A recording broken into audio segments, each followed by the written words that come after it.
Dr. Ukamaka Uruche, the Gaudecker Professor of Nursing and Senior Associate Dean of Research, as well as the Director of PhD Program for the College of Nursing here at USF. I want next, please.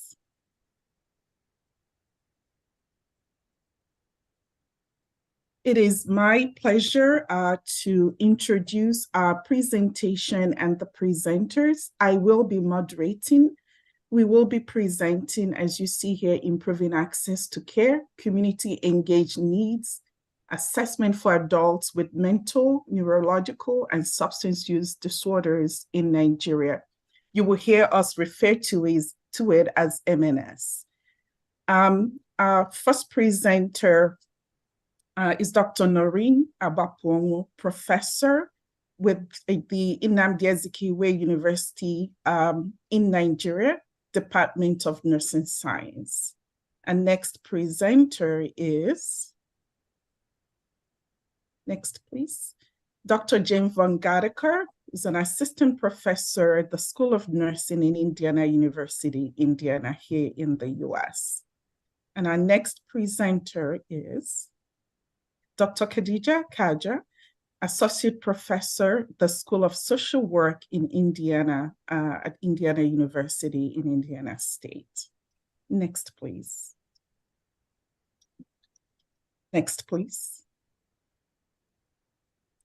We are a very diverse team.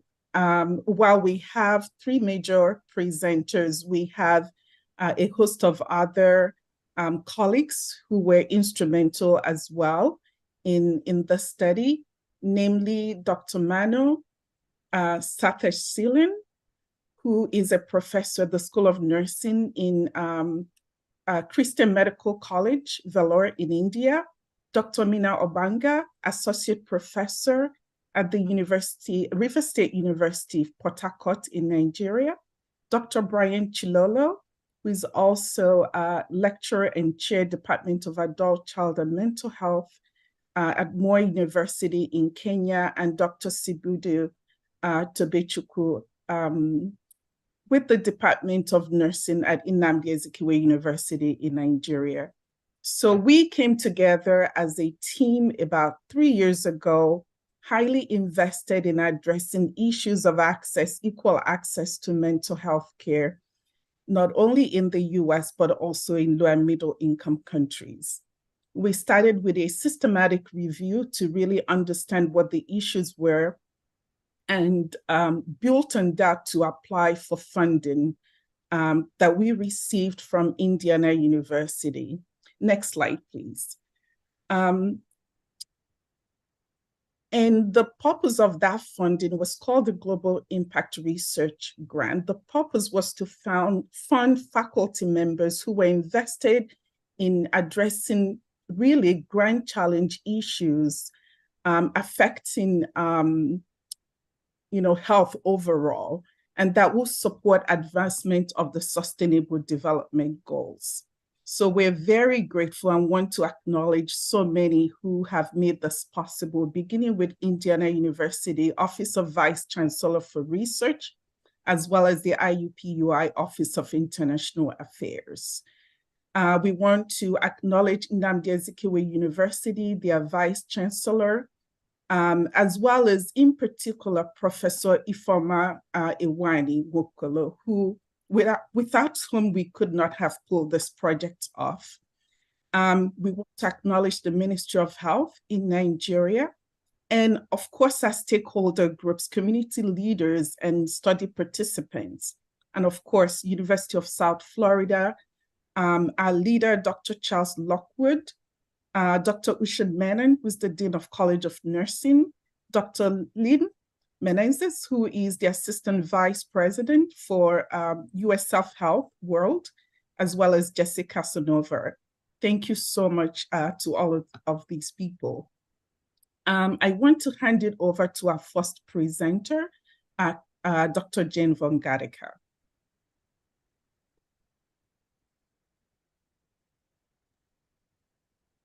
Thank you, Dr. Ukamaka. Next slide, please. So mental, neurological, and substance use, which is MNS disorders, which encompass a wide range of disorders such as depression, psychosis, epilepsy, dementia, self-harm, and suicide, are major contributors to comorbidities, premature death, and disabilities across the world. There's a growing concern, but there's a large treatment gap that remains, with 76 to 85% of those affected not receiving the care that they need. So this impacts their daily lives and their overall well-being. In Nigeria, about 12.1% of people will experience MNS issue at some point in their life. And in southeastern region of Nigeria, with its 40 million residents, nearly 4.84 million people might face such challenge in the country. And for every 700,000 people, there is only one psychiatrist and only 0.4 neurologists in the country. The majority of these professionals are located in urban areas. Across the entire nation, there are only eight neuropsychiatric hospitals. This issue is especially pronounced in southeast region of Nigeria.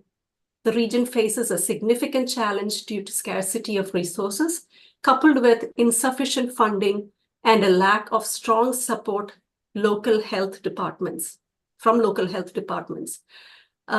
And this intensifies the challenges of managing MNS disorders in the region. Can you click once, please? So the study was conducted in Anambra, located in the southeastern part of Nigeria. This is the Igbo ethnic group's heartland. Next slide, please. So we understand that we need to actively involve the community to effectively implement any intervention. This way, we can shape our programs to fit the unique traditions and needs of the population we are focusing. Thus, the purpose of this project were twofold: to describe the key stakeholders, including community health workers, nurses, physicians, specialists, Ministry of Health representatives, patients living with the disorder, about their perspective in treatment pathway and treatment decisions regarding MNS disorders, and to explore the research infrastructure support to help us conduct future translational and community engaged programs in the region. The study addresses SDGs 3 and 10, specifically 3.4, which states by 2030 to reduce premature mortality from non-communicable diseases by 1/3 through prevention and treatment and promote mental health and well-being.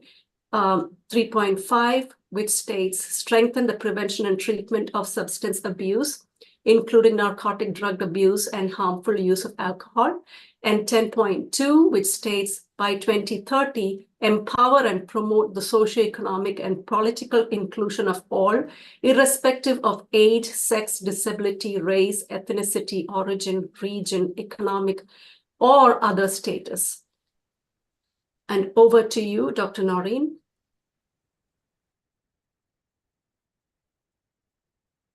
You're mute.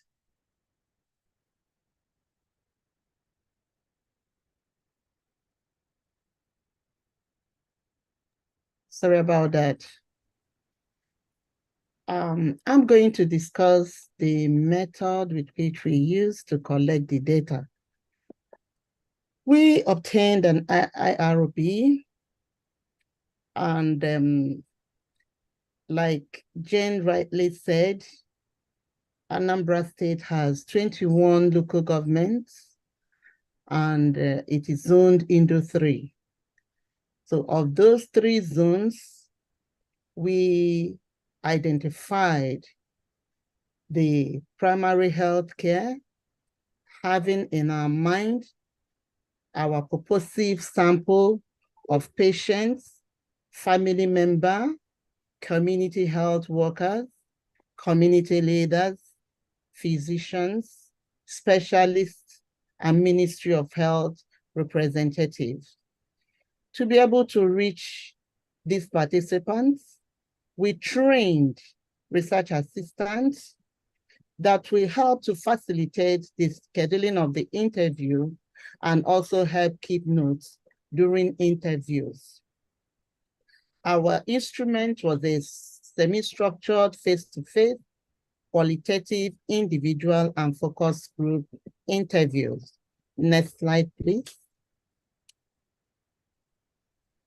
This just shows the picture taken during the training events. Next slide, please. The data collection with the research assistants was done between November 2022 and February 2023. We entered the public health, primary healthcare facilities to be able to get this information. And we also went into town because our participants included community leaders. So we had to reach the community leaders. We had to reach the leaders, you know, that news that will tell us something about the MNS disorder. Our purposeful sample was 63 participants. 33 participants were individual interviews and 30, which was 5 groups of 6 focus group discussion. And the instrument, like I mentioned, that was used was the semi-structured questions and face-to-face interviews were done. Next slide, please. Our analysis was done using the thematic analysis. This thematic analysis was used to identify, report, and analyze data to be able to understand the meaning of the participants' perspective through the things that we created during the analysis. In the themes, we identified patterns, differences, and similarities that were noted and quoted by the participants to enhance understanding of the study.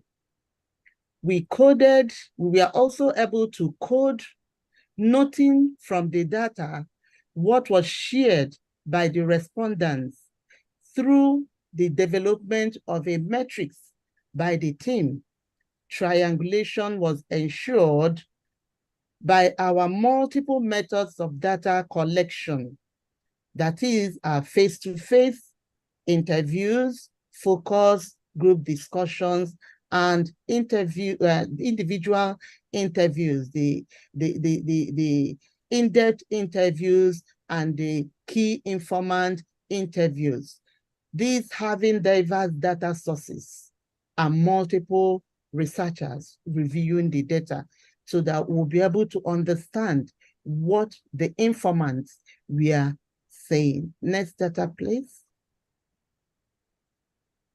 From the findings, we identified 5 of the participants were patients, 5 were family members, 12 were community women leaders, 20 were community men leaders who told us everything that happens in the community. 9 were community health workers, 7 were nurses working with these patients, and 6 were healthcare provider leaders who told us who gave us information about the infrastructures and the way and manner of these disorders. Next slide, please. We In our analysis, we looked at the information given by these participants concerning initial illness. Most of the participants noted that epilepsy was observed as seizures. When somebody has seizures, high fever, foaming in the mouth, loss of memory, paralysis, then they say it is epilepsy.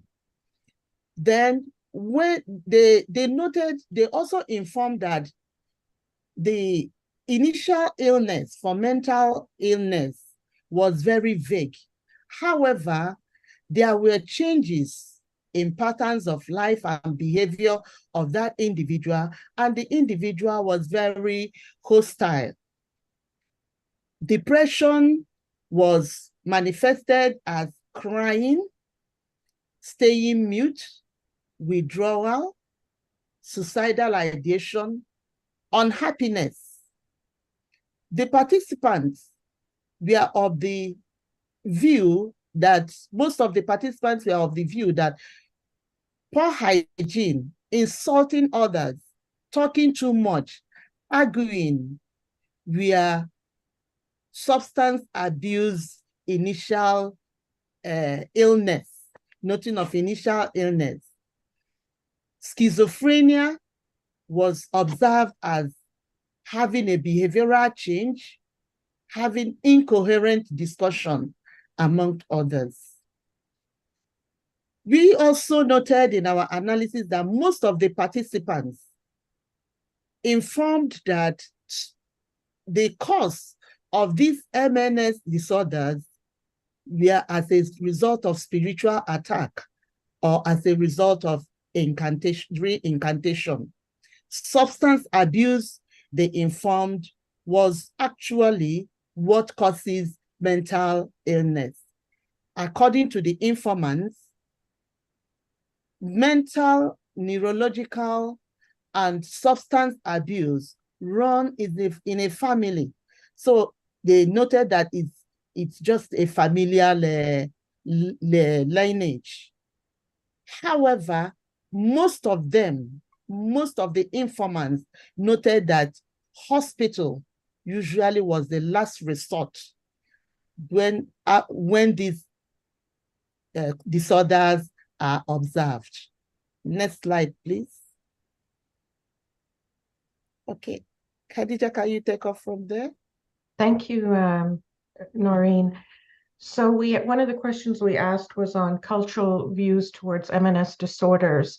So it basically, it was seen as traditional healers were normally the first option used because they were cheaper, a belief about curses and spells, and often herbs and liquids were provided to people with MNS disorders by traditional healers. And as well, traditional marks were sometimes put on the body of somebody that had MNS disorders. Some beliefs were that you should vomit the disorder out of your system and that vomiting could help. Some quotes here: they brought Karavi Casa flake and I drank it then, fell asleep. Thereafter I got myself. My brain capacity wasn't strong enough and friends really mocked me with the incidents, hence I stopped. I heard that when you take it, you will forget your sorrows, which made me try it, but it was false. This was a person with epilepsy. Another quote: one community leader thought taking herbs could be helpful in treating the disorder and said, I have also witnessed a madman being restored to sanity in my village by a herbalist that is popular. This was stated by a person with epilepsy. Another respondent said, the government has made it easy by providing hospitals, but the problem is that the price is too much for the poor. This was stated by a civil servant. Next slide, please. Tying, flogging, and chaining was another cultural belief to deal with MNS disorders. One civil servant said, there is no rules and regulation. Rather, earlier this year, 4 or 5 months ago, the youths normally chase those who take it, and they tie and flog them for those still taking it. Another civil servant, speaking of substance abuse, said, some believe that Ogabanja reincarnated one and the mermaid spirit has possessed them. There was a nurse from here that told me about a confirmed TB patient, and the family members insisted that it was a spiritual problem and that someone was responsible for the TB. So they took her to a prayer house. When she went to pay her visit there, she observed that there had been marks all over her body resulting from flogging. She would have been treated, but her relatives believed that na abu ala agabanje.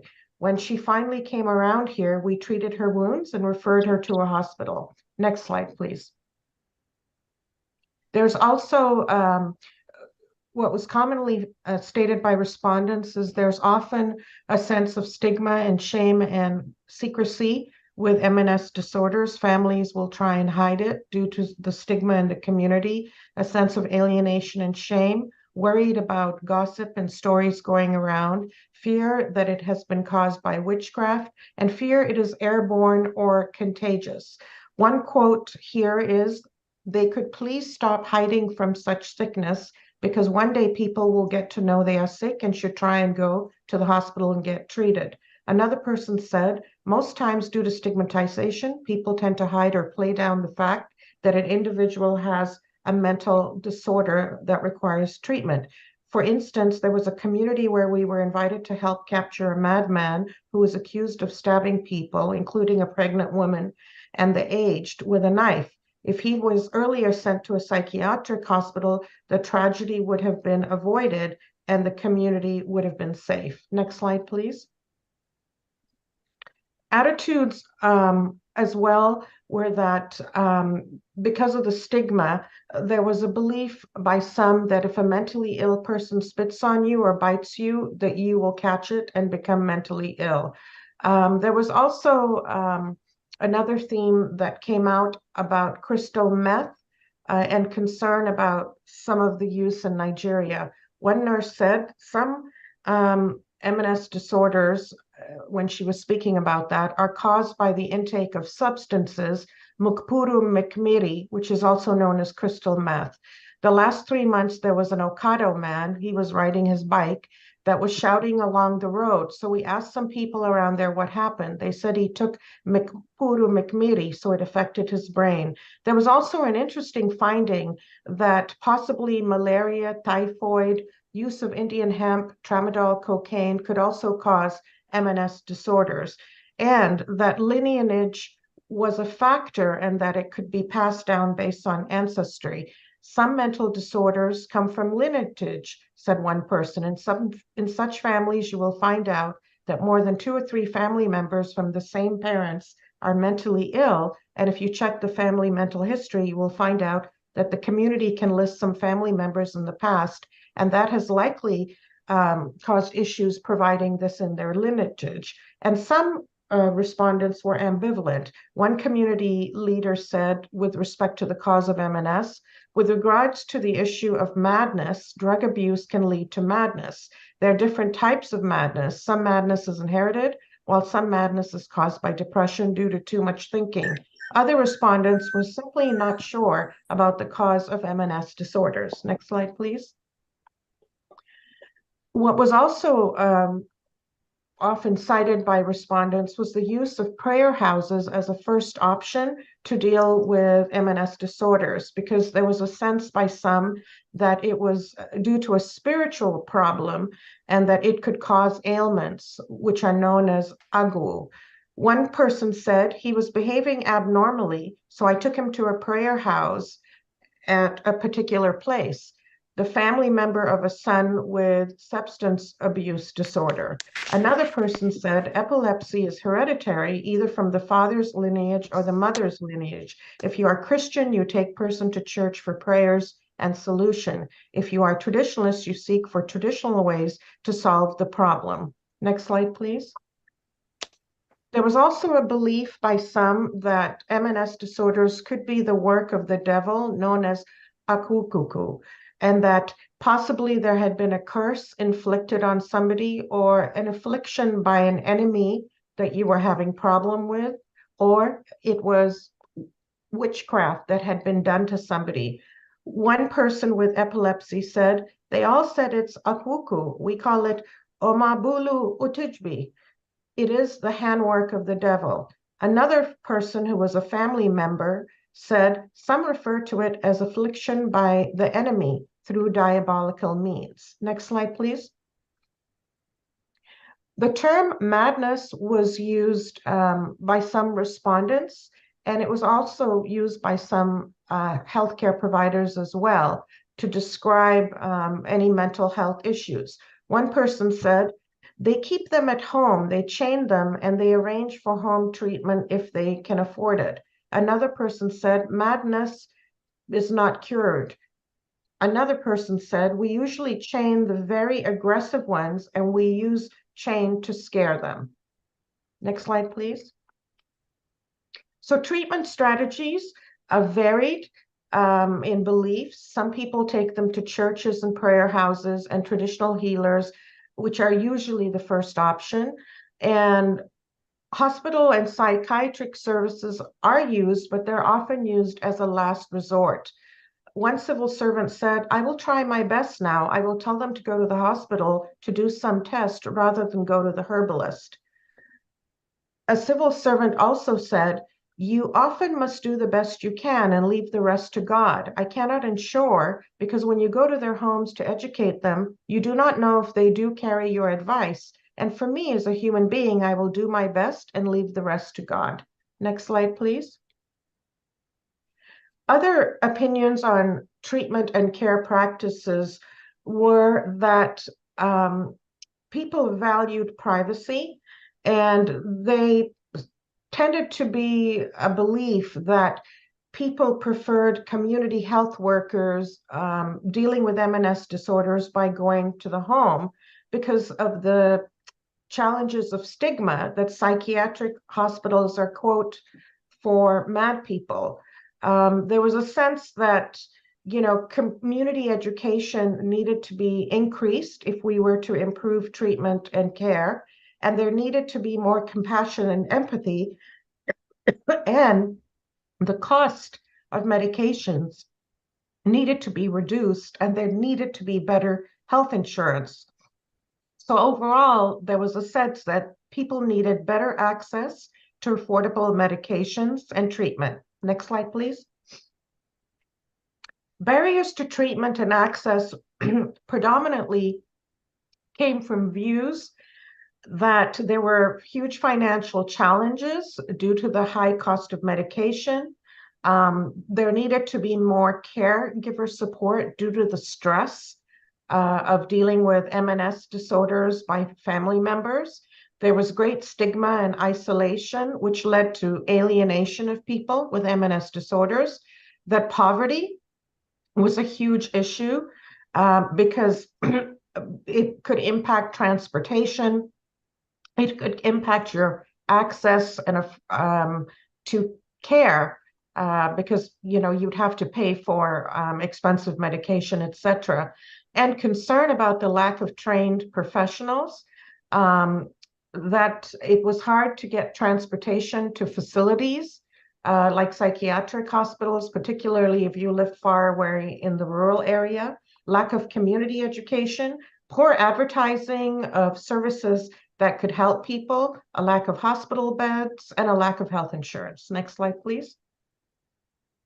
Other barriers that were illustrated by our respondents was a concern that there tends to be a denial about anybody experiencing MS disorders by some of the community members because of the belief that the ailment may be caused by someone else.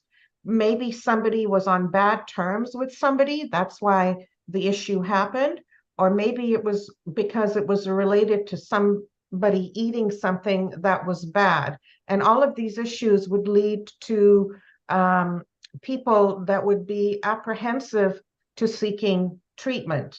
One person said, who was a civil servant, at times if it starts, like the family members might not believe that it is a substance abuse that caused it.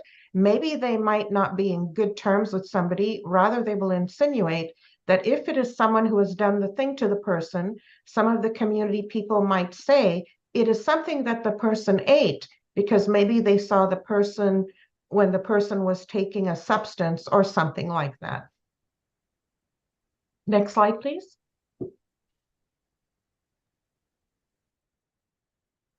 So as far as limitations are concerned about the study, we initially aimed to conduct a study in two sites in Nigeria. However, political events, particularly during the election in the country, caused unexpected delays. So to stay within the already adjusted timeline, we chose to focus on one site, that is Anambra, where some work had progressed, rather than starting afresh at the second site, that is in Rivers. Our team faced collecting data in Nigeria during, although declining, there were some cases of COVID, and there was this political strike and unrest due to the implementation of Naira, which is the currency, which caused serious upheaval in Nigeria. Additionally, we'd like to note that there are gaps in our demographic data. And like any other qualitative study, our study also cannot be generalized. Next slide, please. Based on our findings, the next few slides are our recommendation. So the main recommendation to address MNS disorders by respondents focused on themes around financial support to pay for care, treatment, and medication, and more caregiver support and respite care. There were also concerns about poverty and stopping the spread of crystal meth and marijuana, creating more community health education awareness program addressing the stigma of MNS disorders. Next slide, please. So about addressing crystal meth, some respondents felt that government needed to address the circulation of crystal meth, particularly because it was impacting youth and leading to more health issues. The quotes here, one person said, the community can assist by stopping the dealers of such substances like marijuana, purumiri and marijuana. The next quote, a lot of youth are on the streets of our community, mad and loitering around because of their substance use. The worst of it all is purumiri. In my son's case, it's not substance use disorder, but for other, he has damaged his brain with purumiri. Sorry, my pronunciation of that is completely wrong. Another quote was, another concern I have is this purumiri, which is meth, crystal meth. There is need to cut off the supply first. This will also reduce the rising population of mentally disordered individuals. The point I want to stress is there is a rising population of mentally disordered individuals in our country. Disorder due to substance use, purumiri, and other causes we don't know. Next slide, please. Poverty was a huge factor that impacted a family's ability to support and care for people with MNS disorders. These quotes suggest that this was reported by multiple respondents in our study. It was not necessarily that the patients did not know what the treatment was, what the appropriate treatment was, but poverty actually was the barrier for them to get the appropriate treatment. So one family member said, they need their drugs. Like I said before, I'm a poor farmer. If anyone gives me money, it would go a long way for they receive treatment and care, which suggests that they did know what the treatment was, but poverty was the barrier. A community leader said, I'm pleading with the government to make a service affordable so that both poor and rich will be able to get treatment, and also make supplies and drugs and equipments available and affordable. Another community leader said, one psychologist said that their facility needed food, clothing, and money, and said, we need food, we need clothing, If you don't want to give us money, you can give us material things. Next slide, please. The respondents spoke about the importance of having more education and awareness programs related to MNS disorders in various venues. Now, these quotes here emphasize the need for enhanced education for MNS disorders. A community leader suggests using media like radio and TV for public enlightenment, noting that many are unaware of how to access psychiatric hospital. Nurses and healthcare workers also stress the importance of community education, with one nurse advocating for active community sensitization. A healthcare worker here suggests involving influential figures and local government support to effectively manage these disorders. Next slide, please.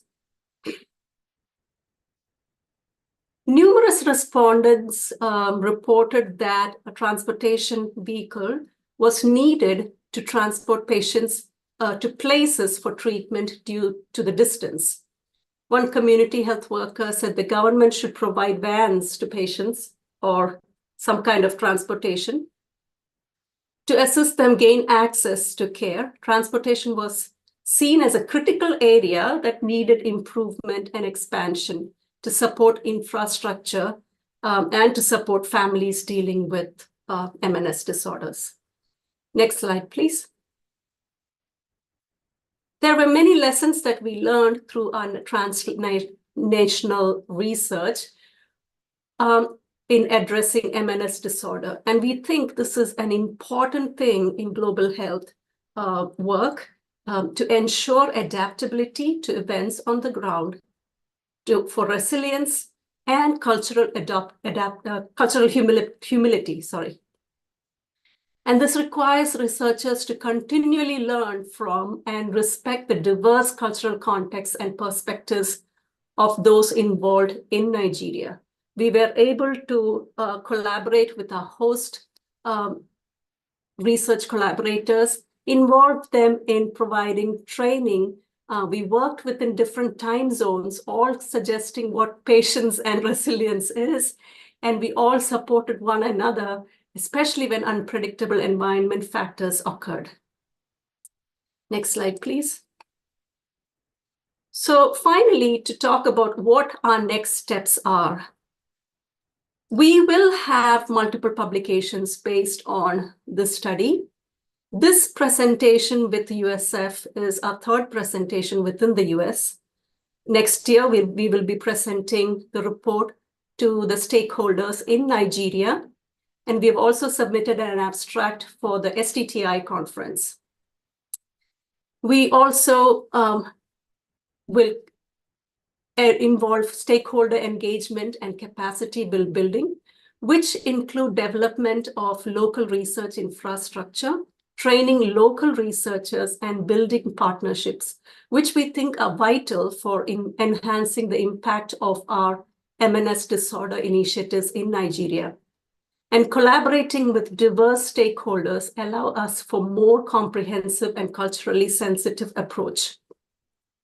These partnerships, we believe, bring invaluable expertise and resources and ensure alignment with national and global health priorities, ensuring sustainable and long-term commitments, and emphasizing mutual benefits and shared goals. We aim to establish a framework for effective collaboration with a focus on continuous learning, innovation, and adaptability. Our study findings aim to impact healthcare strategies directly and improve management of MNS disorders in Anambra. Our recommendations focus on enhancing mental health infrastructure and resource allocation, ensuring effective and culturally appropriate strategies. And our next step would be to implement a pilot intervention, which we are on discussion currently. Next slide, please. These are our references. Next slide, please. And thank you.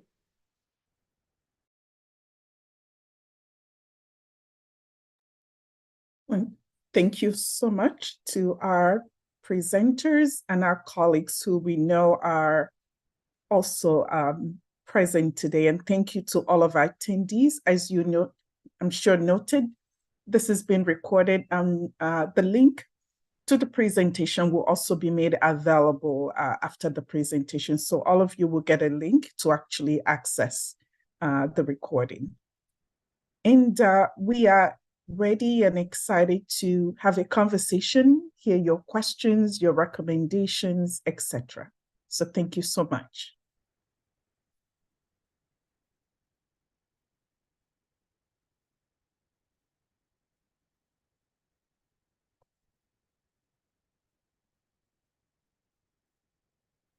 Please feel free to type in your questions or ask us. You know, our technical team are logged on as well. So you're welcome to type in your questions. Thank you for those who introduced themselves, from Nnamdi Azikiwe University, and another person from Taraba State, both from Nigeria. So thank you for your presence.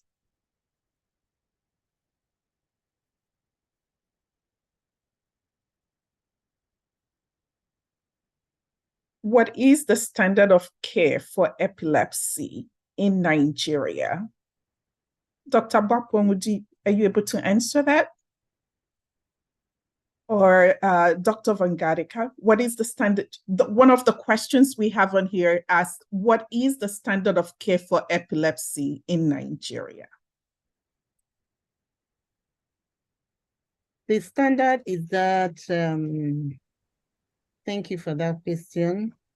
Here in Nigeria, most of the MNS, the conditions or disorders are supposed to go to the hospital. In Anambra State, we have just one neuropsychiatric hospital. So you find that in that neuropsychiatric hospital, they noted that, one of the nurses noted that most of those patients are not brought there.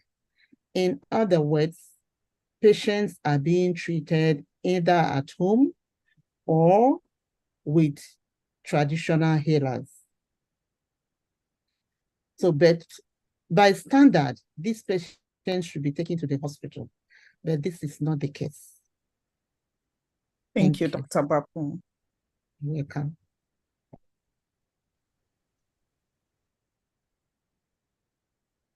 We have another question. How do you enforce compliance? How do you change the mindset and knowledge of people? How do you enforce compliance to treatment? And how do you change the mindset and knowledge of people? Thank you so much for that question. Let me I think Dr. Khadija or Dr. Gaudecker as well can chime in, and Dr. Agbapuonwu as well. Thank you. Ideally, there should be awareness, and that is part of what is going to be part of our intervention policy. There should be awareness created about mental illness and the MNS disorders. There are policies, but it was observed that these policies are not put into place. People don't practice it. But one of the psychiatrists was of the opinion that we should start with jingles, you know, television jingles, creating, you know, awareness, giving health education where there are gatherings and so on and so forth. That with this, people will now have awareness into this and know where exactly to go if the patient starts manifesting with the signs. Thank you so much. I don't know if Dr. Khaja or any of our other panelists wants to chime in. I see Dr. Sibud also has joined in. So please feel free to add to Dr. Agbapuonwu's comments. Thank you, Kamaka. And Noreen, you covered it well. I just want to add that it is important to effectively collaborate with local stakeholders to campaign or create awareness using the local resources, right? Because awareness can only be created when it is culturally appropriate. What works in one country may not work in the other country. What works in Kenya may not be appropriate for Nigeria.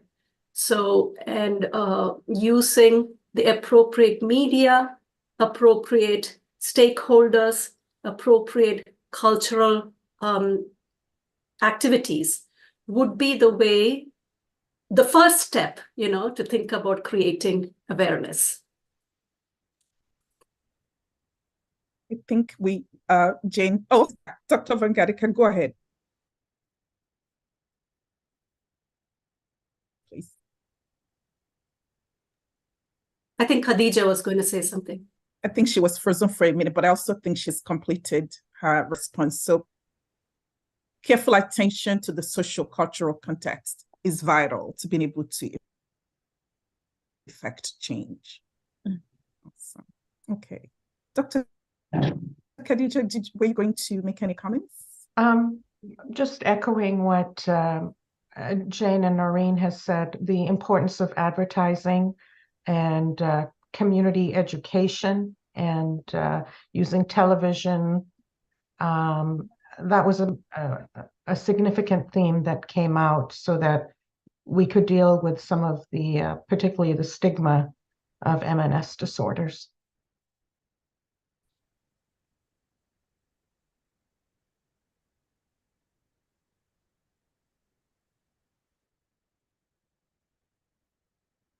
Dr. Khaja? Dr. Khaja? Yes. I'm going to have you take over moderation. I seem to be having an issue. Could you please go ahead with moderating? Certainly. Thank you. Dr. Ukamaki. There are more questions in the Okay, so one of the next questions is how does a policy recommendation include working with traditional healers? If so, how? If any of the panelists would like to respond to that.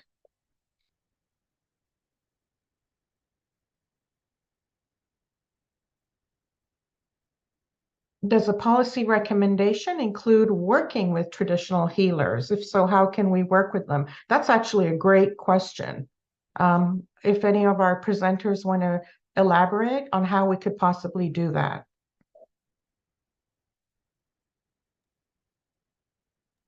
I can take that. So involving traditional healers is such an important part of addressing any kind of stigmatized disorders. I also work in Kenya among collaborators and have also done studies or collaborated with patients with epilepsy in Zambia and India. What we have seen is that many of these countries, the first point of care for the patient is the traditional healer, right? So that is because their beliefs about the disease, access to traditional healer, everything makes an important aspect in how and when they get treatment from the traditional healer. So what the information that they have, which is the traditional healers have about the disease, is vital in guiding the patient in the right direction. In Zambia, we've had studies where patients with epilepsy were referred by traditional healers to evidence-based practices. They are allowed to take care of patients and treat the seizure disorder. And if they're not successful with the treatment within a certain time, they are asked to refer the patient to to the next level. So that has worked, but that meant there has to be some kind of awareness among the traditional healers.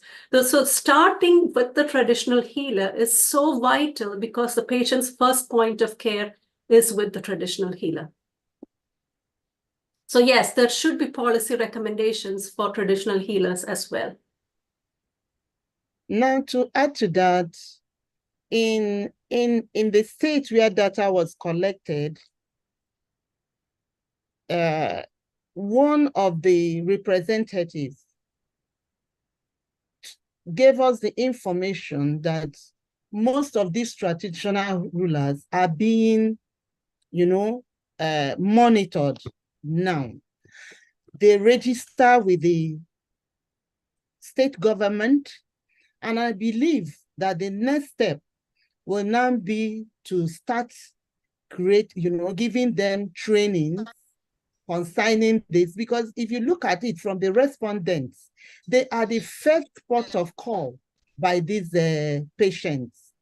Whenever anybody, manifests with any of those signs, the first place they go to are these traditional healers. So I believe that very soon there will be a policy in the state to bring in these traditional healers in the treatment of these patients. Thank you both. I don't speak Spanish, and I don't know if this is a question or a comment. If it says, muy interesante trabajo, felicitación, mi ama es extensión la cantidad de pacientes del área de la salud, un reto mayor para este problema de salud pública con un manejo tan costoso y tan difícil. Muchas gracias. Is this a comment or a question? I want to be respectful for... Yes, it's a comment from Dr. Margarita Arboleda in Costa Rica. She's saying, congratulations, this is very interesting work. It calls to her attention the number of patients in the area of health. And then one of the challenges that she sees is the integration of public health into the process. But she said it's a hard work, but it's worthwhile. Thank you so much to our scholar from Costa Rica. We have another question from Dr. Ramon from USF Nursing. In addition to education, what measures will be put in place to overcome religious and cultural barriers to address mental illnesses? Could our panelists and speakers give their thoughts?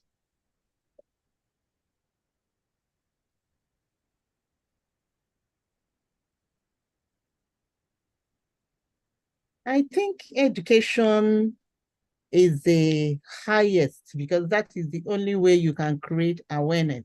Then moving into the communities.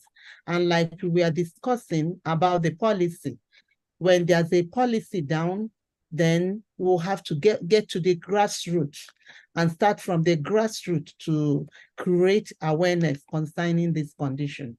I think with that, we'll have something on ground that will help individuals. Thank you so much, Noreen. I see two hands up, Dr. Ogabanga and Dr. Florence as well.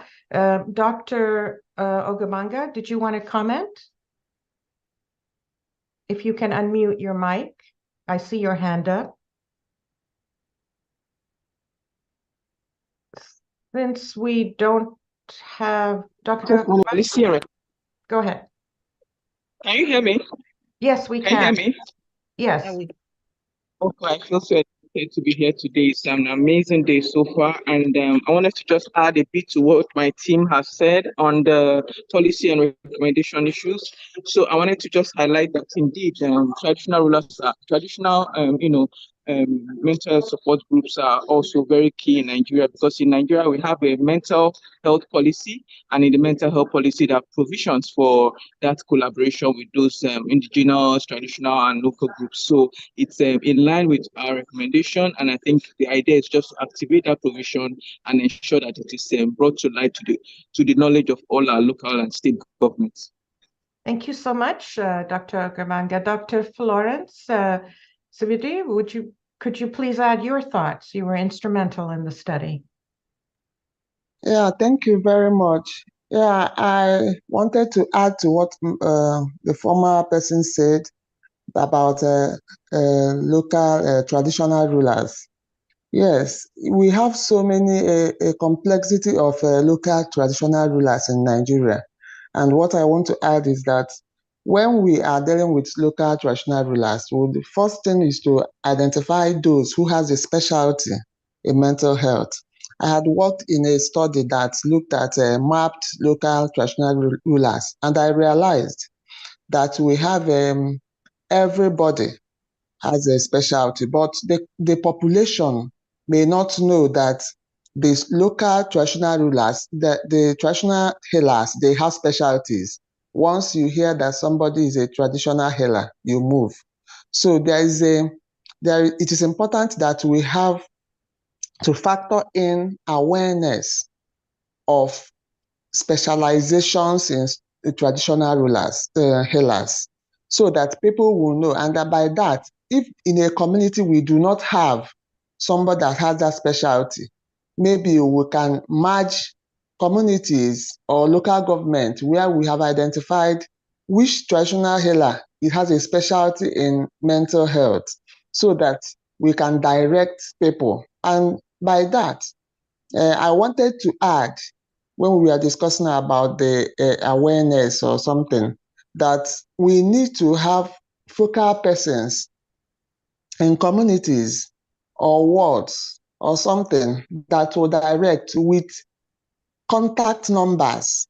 These are how, so that we can reach them. They will have access with contact numbers, so that when there is a problem, the person will have access to a number to call, and that number will direct the person to the right place, so that that individual will not just enter any place that she feels that is a traditional healing center. But that person, because anybody you enter this center will not tell you that I am not a specialty in this. So it is something that we need to figure out how we are going to handle, so that people will be better informed. Thank you. Thank you so much. Over. Thank you so much. We have lots of questions. We have two more, and I know our time's almost short, so I will combine this, because I'm sure Dr. Ukamake, our leader and inspiration here with everybody, would like to make a few closing comments. This question is from somebody, I believe, in Brazil. What a great presentation. How can we overcome religious myths for the treatment of epilepsy? If somebody can answer that in 30 seconds, because we have another question as well. Thank you. How can we overcome religious myths for the treatment of epilepsy? I think. Oh, so go ahead, Florence. Sorry.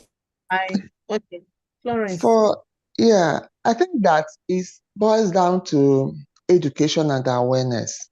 If we involve the religious leaders in awareness creation, they will when you have information. One thing about having information is that it changes your perception about something. So it's about perception and what your mindset about it. So when we are involved religious leaders and they have the understanding of what epilepsy is and how to handle it, that is where we start. And with that, we can handle religious barriers. Thank you. Thank you. And if possible, 30 seconds for another question. What kind of awareness and prevention is there in Nigeria to address substance use? What? Can you repeat the question? What kind of awareness and prevention of substance abuse is implemented in Nigeria currently? Currently, the communities are involved. I remember when this Mburumiri, this crystal meth came into being, a lot of communities came in and they started monitoring the youths and, doing one or two things to deter them from taking the crystal meth.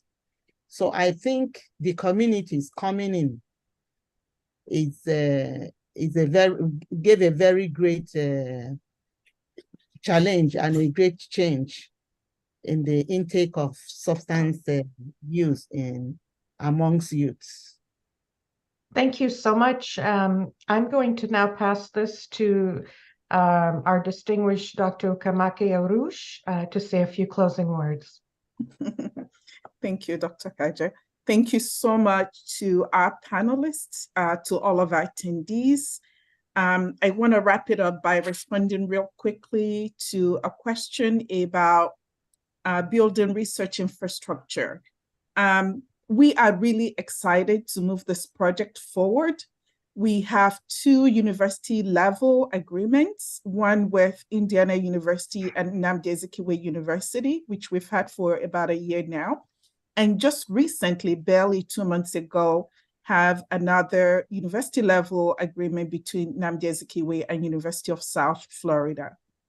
So we're really excited and positioned to begin the next lift of doing this work, really working then at implementation. We're looking forward to being in Nigeria on ground next spring to share what we learned with our university, community, and Ministry of Health stakeholders, and look forward to identifying an external funding opportunity, either through NIH or other foundations, to move the work to the next level, engaging the entire community, academic institutions, and most importantly, Ministry of Health, but also, as you can see, the traditional healers and the faith healers. We all have to do this work together. So thank you so much for your time today. Again, the recording the link to the recording will be sent to everyone. Thank you so much.